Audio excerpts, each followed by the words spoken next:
Hello, boys and girls. It's Mrs. Seda, and I'm back to read some more Appleblossom the Possum with my friend Appleblossom. We left off on chapter 4, and we had just found out that there were 3 monsters that possums needed to be really alert to. One of them was trucks and cars. And then the other one was people, which would be you and me, that possums need to be really aware of and be frightened of. So in chapter 5, we're going to keep moving with our main character, Appleblossom, and her siblings and mama to find out what the third monster is. Do any of you have a guess what the third monster is? Be thinking, be paying attention. All right, chapter 5.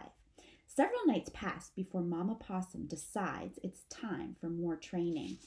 While her 13 little ones chew on a special snack, an 8-inch, long, slimy, salty, yellow-green slug, she gets down to business. Tonight we learn about the last kind of monster, the worst kind of monster, our greatest enemy. Appleblossom stops eating. What could be worse than people and cars and trucks? Mama says a group known as the Harrys. The little possums erupt into an explosion of overlapping voices. The Harrys, the Scaries, or the Maraschino cherries. Antonio's the one who brought up the cherries. No one else has any idea what he's talking about. Mama waits until they quiet down and then explains, there are many types of Harrys. Appleblossom looks at her brothers and sisters. Are we Harrys? Mama's eyes get wide. We are marsupials that have hair. That's very different. She exhales and continues. Cats are a single category of Harrys, but I'm not going to bother with them because you are big enough now to fend them off. The Harrys that can ruin our lives are known as dogs. The baby possums absorb the word dog. It does have a hard sound to it. Mama continues, these creatures are the sworn enemy of all possums, big and small, young and old, weak and strong. Dogs are covered in fur. They have tails and can dig. They move on 4 feet and they have sharp teeth and they use them. And unlike people, these monsters are not filled with fear. Dogs are highly unpredictable and can appear in the daytime or at night. In a single lunge, a dog can rip off your head. That's what kind of threat they are.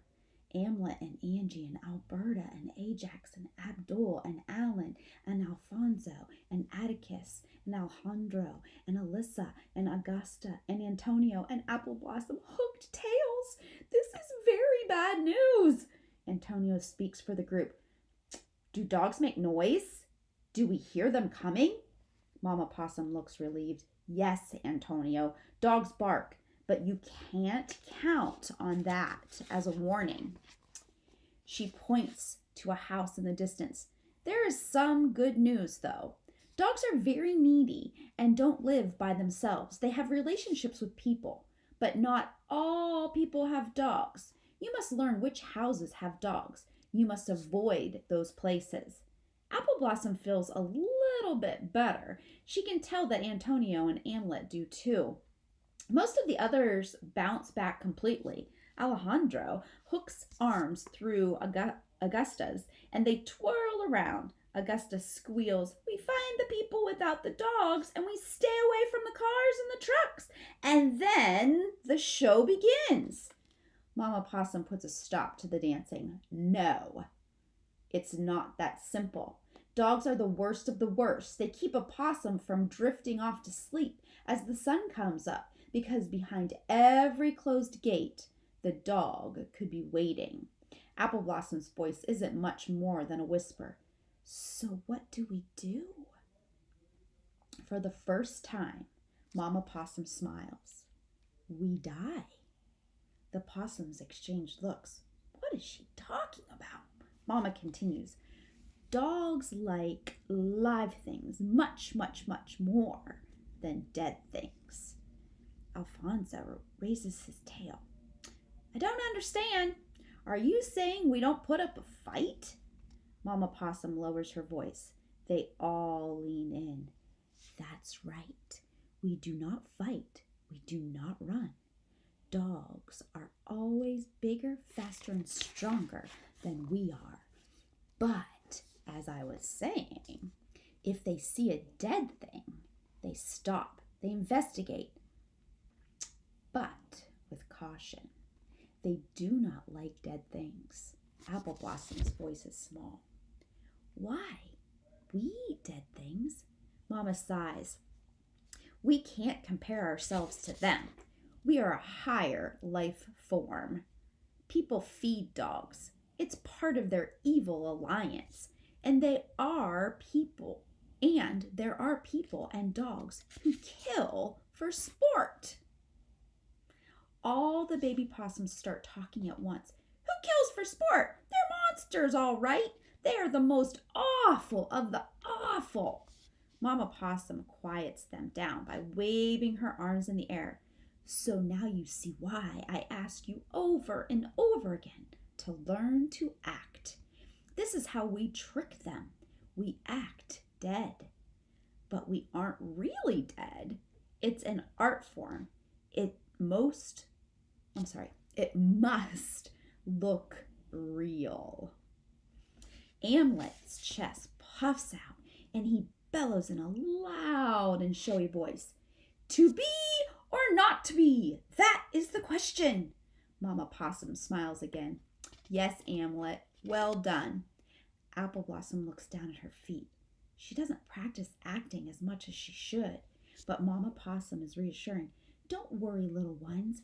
Part of our fake dying is out of our control.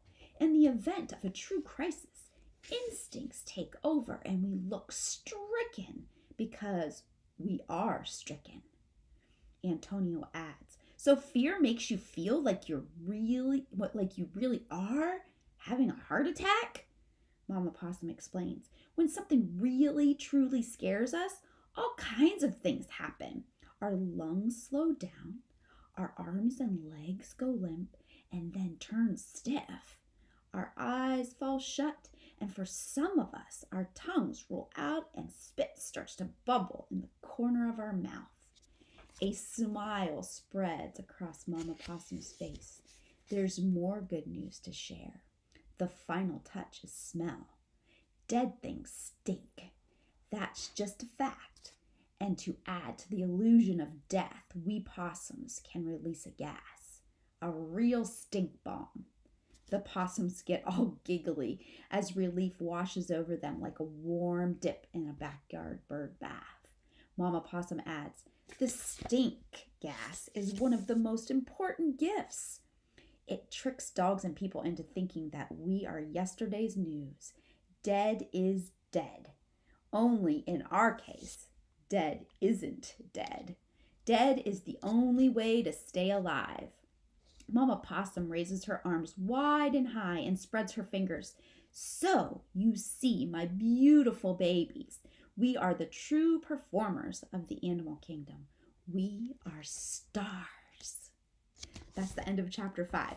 So we found out why Mama Possum was so pressing the idea that you need to be a good actor. You need to be a good actor. Now we know that it's part of their survival, that they need to pretend like they're dead so that all those evil monsters leave them alone, especially those dogs, which are the worst monster. So we're going to be moving into chapter 6 next. I hope you come back to join us. Miss you guys. Bye.